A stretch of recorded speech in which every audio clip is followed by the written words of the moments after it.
Da molti anni le Venezie non vengono più chiamate nemmeno con il loro nome, ma con quello di Nord-Est. Nord-Est di cosa?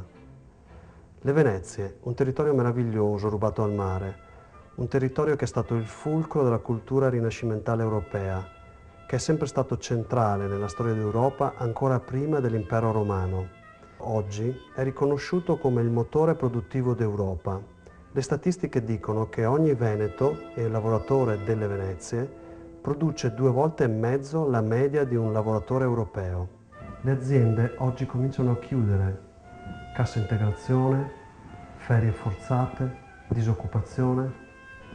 A causa del gigantesco debito pubblico dello Stato, i comuni sono costretti a fare ulteriori debiti e a mettere multe ai propri cittadini per poter sopravvivere.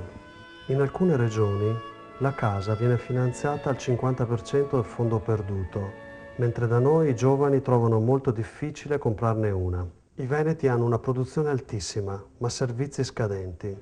Dove finiscono tutti questi soldi? Trattenere il frutto del proprio lavoro non è egoismo. I veneti hanno il diritto di trattenere il 100% di quello che producono. Follia? Esiste una legge del 1971 che dà ai veneti l'autonomia come e più di Bolzano. Una legge che sanno benissimo esistere, ma gli altri partiti non ne parlano. Esiste anche una legge del 1989 che già realizza il federalismo fiscale. Si tratta della Carta Europea per l'autogoverno degli enti locali. Sono delle leggi che noi abbiamo chiesto attraverso ricorsi, interpellanze, denunce, ma loro ignorano nel silenzio.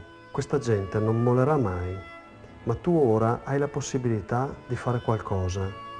Ci devi dare una mano. Il 6 e il 7 giugno devi votare Venezia per l'autogoverno. Noi faremo applicare queste leggi e avrai i tuoi diritti.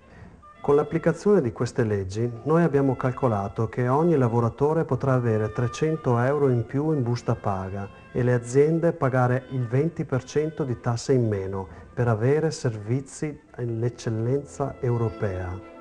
Non ti fare ingannare, ti diranno che non è vero, ma tu puoi verificare. Puoi andare nel sito della regione, puoi andare in una biblioteca e verificare che queste leggi esistono. Il 6 e 7 giugno, nella scheda per le provinciali, il primo simbolo in alto, Venezia per l'autogoverno, non puoi sbagliare.